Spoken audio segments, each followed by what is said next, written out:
मणिपुर में बहुत सारे लोग 2 लड़कियों को नग्न अवस्था में सड़क पर घुमा रहे हैं और उनके साथ अश्लील हरकतें कर रहे हैं।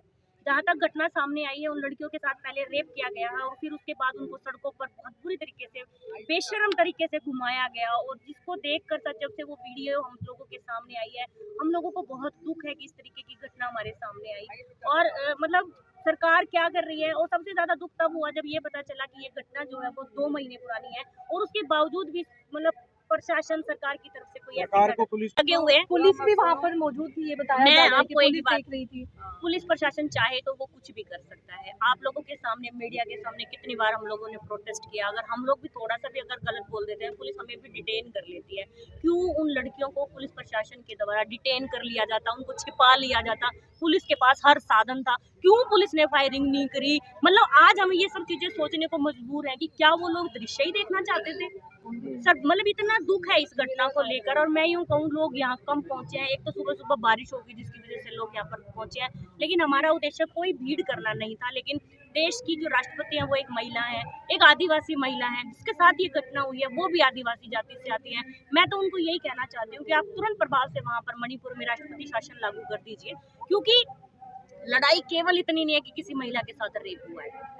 मतलब इस तरीके की घटना से रूह कांप जाएगी किसी की भी अगर कोई देखेगा तो। वो तो समय रहते सोशल मीडिया ने एक्शन ले लिया तो कहीं जाके कोई गिरफ्तारी होगी, वरना तो सर गिरफ्तारी का तो नामो निशान भी नहीं था कहीं पर। मामले को दबाने का प्रयास किया जा रहा है। कर दिया था, 2 महीने पुरानी घटना है। आप और मुझे कहाँ पता था? ना वीडियो वायरल होती, ना आप और हम यहाँ पर होते। और अगर इंसाफ मिला भी तो शायद इस वीडियो के दम पर ही भी इंसाफ मिल सकता है, अदरवाइज तो मिलेगा भी नहीं। कुछ लोगों को रिमांड पे भी लिया गया है सर कम से कम 50 लोगों के चेहरे तो बिल्कुल क्लियर नजर आ रहे हैं, बिल्कुल क्लियर एट्रोसिटी है।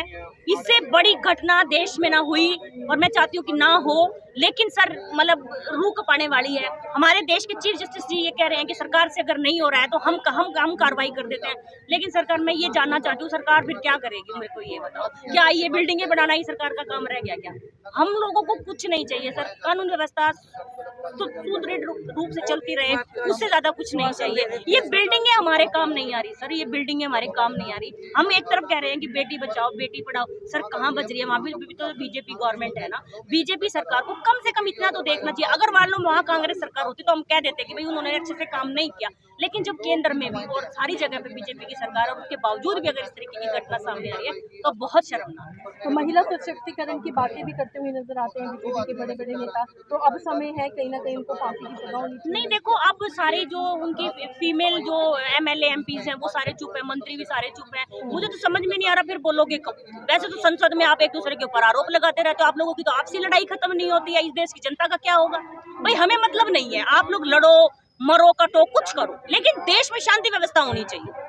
आप लोग अपने घर भरो, कोई दिक्कत नहीं है। मेरे को तो निजी रूप से कोई दिक्कत नहीं है, लेकिन मैं ये कहना चाहती हूँ जब बात व्यवस्था की आए तो व्यवस्था सुदृढ़ होनी चाहिए। और मतलब लोगों को ये लगना चाहिए कि हम इस देश के वासी हैं। हम पाकिस्तान से लड़ रहे हैं सर, पाकिस्तान हमारे घर में घुस गया, ये हो गया, वो सीमा है इधर है कि वो लड़की आई हुई है। मेरे को बताओ, पहली बात तो वो आई कैसे गई?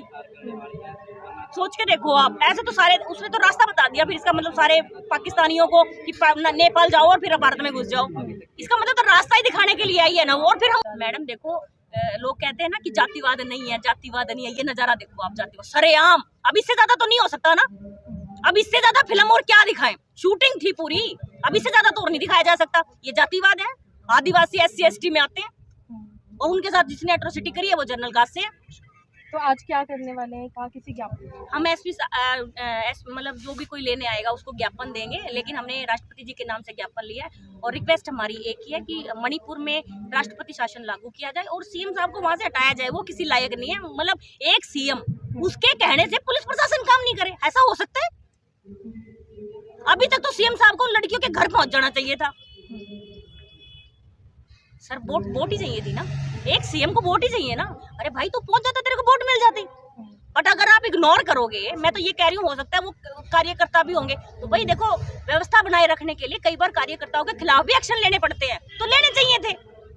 अगर वहाँ वैसे तो देखो जी, इस तरीके की भीड़ और इस तरीके के अपराधी परिवर्ती के लोग किसी के कार्यकर्ता नहीं होते हैं, क्योंकि ना तो कोई राजनीतिक पार्टी ये कहती अब भाई तुम इस तरीके के काम करो, और जो कहती है उनके खिलाफ सख्त एक्शन होने चाहिए। एक तरफ तो भारत जैसे मैं वही बताना चाहती हूँ, जो लोग अक्सर हम लोगों को ये सिखाते हैं ना कि चुंदड़ी ले आओ, ये ले आओ, वो ले आओ, इसका घाघरा बनवाओ, ये बनवाओ, अब नहीं बोल रहे वो लोग। वो इतने सारे बाबा जो ज्ञान फैलते रहते हैं सारा दिन मीडिया में, वो सब वो जो सारे लोग यहाँ पर, मैं दो चारों के नाम भी लेना चाहती हूँ, ना लेंगे तो ज्यादा अच्छा रहेगा, लेकिन वो लोग हमें ज्ञान फैलते हैं, अब क्यों नहीं बोल रहे? ये बेटियां नहीं है क्या? सर दिक्कत यहीं आ जाती है जब इस तरीके का व्यवहार किया जाता है। अब मैं नहीं कह रही मेरे साथ ऐसा हुआ, लेकिन जिनके साथ हुआ सर वो तो रोएंगे।